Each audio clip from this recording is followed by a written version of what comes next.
मरने के बाद गांव के किनारे एक छोटा सा घर था जहां 65 साल के हरिनारायण जी अपनी पत्नी के साथ रहते थे। वे बहुत धार्मिक इंसान थे, रोज पूजा करते, गरीबों की मदद करते और हमेशा कहते, इंसान खाली हाथ आता है और खाली हाथ जाता है, साथ जाता है सिर्फ कर्म। एक रात अचानक उनकी तबीयत बहुत बिगड़ गई। परिवार वाले उन्हें अस्पताल ले गए, लेकिन डॉक्टर ने धीरे से कहा, अब ये हमारे बीच नहीं रहे। घर में रोना पीटना शुरू हो गया। लेकिन उसी समय हरिनारायण जी को ऐसा लगा जैसे वे सोकर उठे हों। उन्होंने देखा उनका शरीर नीचे पड़ा है और परिवार वाले उसके पास रो रहे हैं। वे घबरा गए। मैं यहाँ हूँ, तुम लोग रो क्यों रहे हो? लेकिन किसी ने उनकी आवाज नहीं सुनी। तभी कमरे में एक अजीब सी शांति छा गई। हल्की रोशनी दिखाई दी और दो रहस्यमय दूत उनके सामने प्रकट हुए। उनके चेहरे कठोर थे, लेकिन आंखों में न्याय था। उन्होंने कहा, हरिनारायण, चलने का समय हो गया है। हरिनारायण डर गए। उन्होंने पूछा, क्या मैं मर चुका हूँ?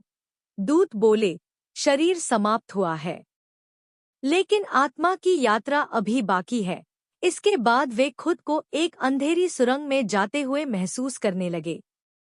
चारों तरफ अजीब आवाजें थीं, कहीं रोने की आवाज, कहीं मदद की पुकार। हरिनारायण ने पूछा, ये कैसी जगह है? दूत बोले, यह वह मार्ग है जहां हर आत्मा अपने कर्मों का बोझ लेकर गुजरती है। चलते चलते अचानक उनके सामने एक विशाल दरबार दिखाई दिया। सिंहासन पर एक दिव्य शक्ति बैठी थी। चारों तरफ प्रकाश ही प्रकाश था।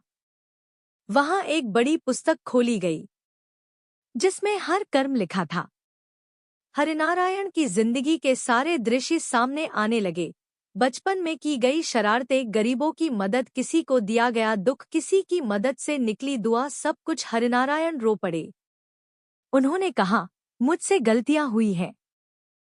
तभी एक आवाज गूंजी, हर इंसान से गलतियां होती है, लेकिन न्याय कर्मों से होता है। फिर तराजू में उनके अच्छे और बुरे कर्म तौले गए। अचानक उन्हें वे लोग दिखाई दिए जिनकी उन्होंने कभी मदद की थी। उनकी दुआएं प्रकाश बनकर चमक रही थी। दूत बोले, मनुष्य की असली संपत्ति उसके कर्म होते हैं। इसके बाद हरिनारायण को एक सुंदर बगीचा दिखाई दिया।